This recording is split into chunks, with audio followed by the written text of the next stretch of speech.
Heavy fighting flared up recently in eastern Ukraine between pro-Russian rebels and Ukrainian soldiers. Some analysts were quick to note it came the day after Donald Trump spoke to the Russian President Vladimir Putin for the first time.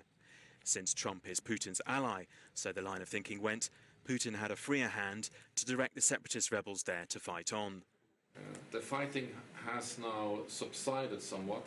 In the past 24 hours, the OSCE Special Monitoring Mission has registered just above 1,300 ceasefire violations in the Donetsk region.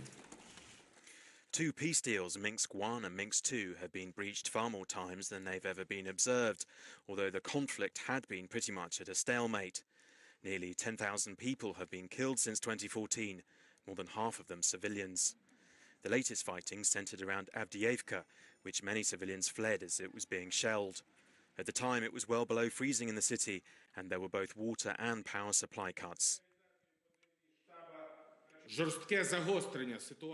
The Russian side and the militants supported by Russia are completely responsible for the brutal escalation of the situation in Avdiivka, around Avdiivka industrial area, for the shelling of residential areas and the deaths of civilians, for the injuries of journalists and the deaths of Ukrainian armed forces servicemen.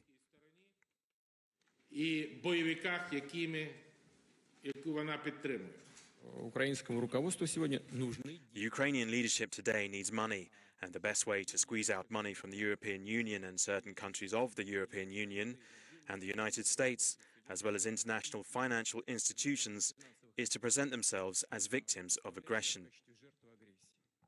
The fighting in the Donbass region began when pro-Russian gunmen seized buildings in the Crimea, which was then formally annexed by Russia in March 2014.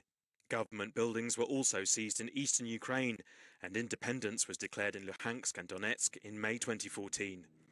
Since he took office, Donald Trump has remained non-committal about the extensive economic sanctions imposed on Russia, although during his campaign he hinted that he might recognize Crimea. Meanwhile, Ukraine continues to protest against Russia's invasion and occupation of its land.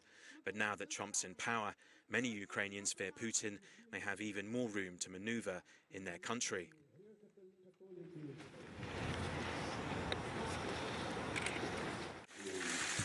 Donald Trump's nominee for the US Supreme Court, Neil Gorsuch, seen here on the right, has criticized the president.